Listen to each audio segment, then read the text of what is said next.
Olá, nós vamos continuar com o nosso papo reto, conversando com o professor universitário, mestre em teologia, José Trigueiro.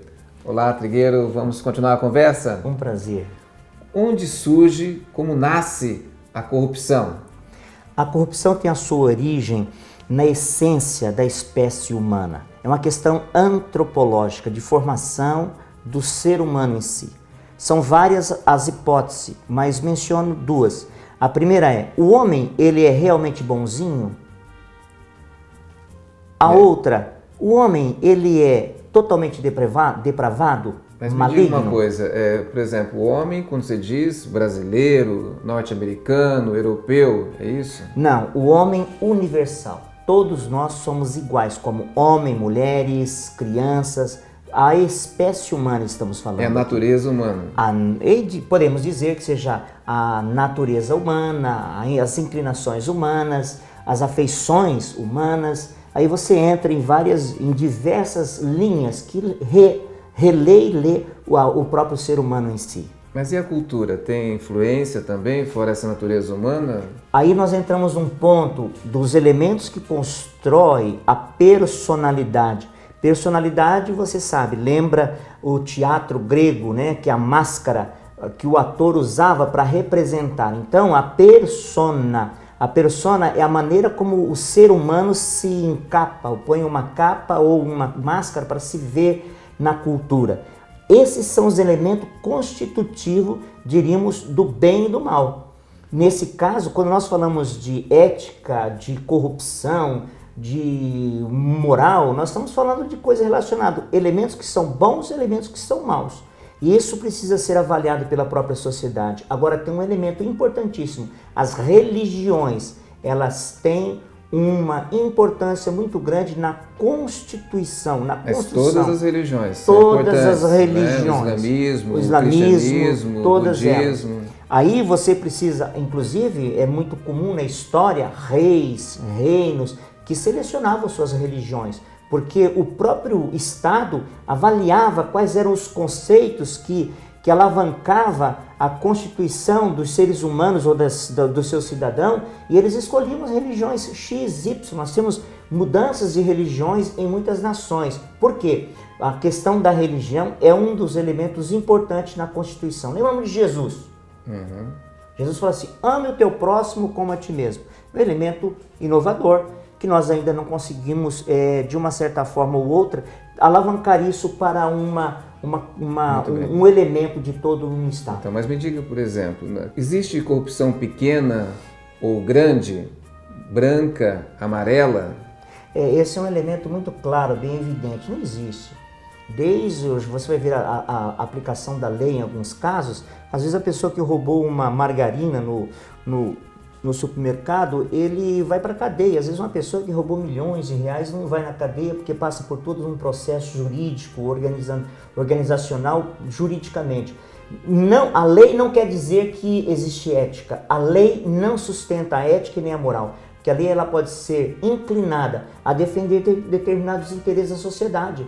A legislação em si, uma Constituição não determina justiça para um povo e para uma nação. Então, mas deixa eu entender, então. No caso do Brasil, o problema não está no empresário, não está no político, não está no aluno. O problema está onde, então?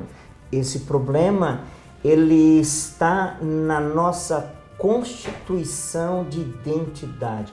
Eu fiz mestrado na Universidade Livre de Amsterdã, Mackenzie, e agora estou sendo solicitado por 4 universidades para fazer o doutorado fora. Uma delas é da Suíça. Então, o grande problema que nós temos hoje, e é avaliado, é que o brasileiro não tem identidade. A nossa identidade, existe uma maneira romântica de ler o Brasil por todo mundo. Mas esse jeitinho, a identidade, esse jeitinho... O jeitinho, na verdade, não é identidade. O jeitinho é uma maneira malandra da gente tentar encobrir a nossa incapacidade de sermos éticos.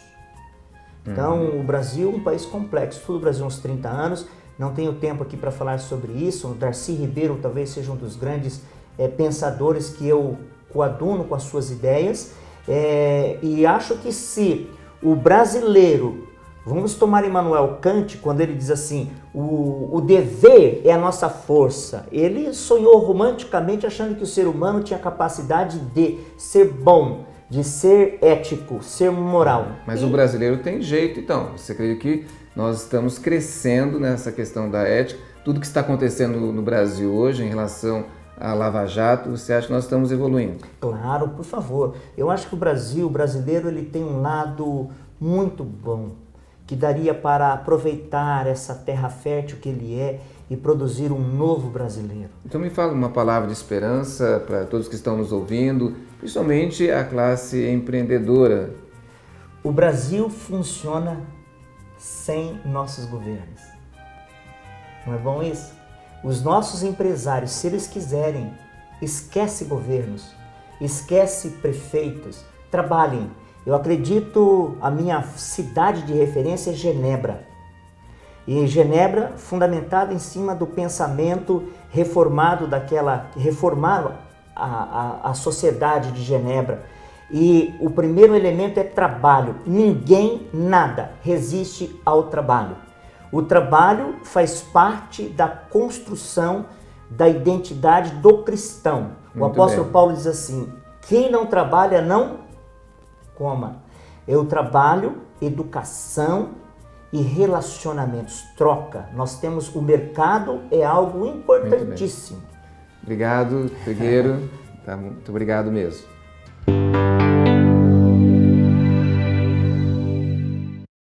Você conhece empreendedor, empreendedora? A importância dos 3 Fs? Foco, força e fé. Todo empreendedor sabe que o seu negócio tem que ter uma direção, tem que ter um foco prioritário, um objetivo e um propósito a ser alcançado, que é a venda de algum produto ou um serviço prestado ou a fabricação ou industrialização de algo. Você deve ter uma direção a seguir, um objetivo traçado para ser alcançado. Ou seja, o mundo precisa de especialistas e a sua empresa e o seu negócio deve ser esse especialista. Você sabe que você, como empreendedor, tem que ter o foco no seu dia a dia, mas projetando o futuro que está perto. Não olhando para os lados, não olhando para trás, não olhando para si mesmo, mas olhando para frente. Melhoras vão acontecer no cenário e você precisa estar com seus olhos bem firmados no futuro. Mas também é preciso ter força, coragem para o trabalho, força também a união de todos os colaboradores para o sucesso do negócio. Já dizia antigamente uma propaganda que a união faz a força. É preciso ter unidade, muito mais do que união. É todos fortalecidos no mesmo propósito da empresa, que é lucrar. E também servir bem aqueles que estão ali, que são os colaboradores, os fornecedores e os clientes em geral.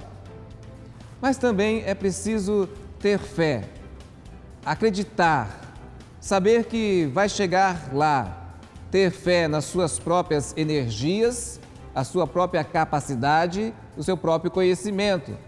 Mas ter fé e acreditar num futuro melhor, num cenário econômico e político melhor, é sempre acreditar.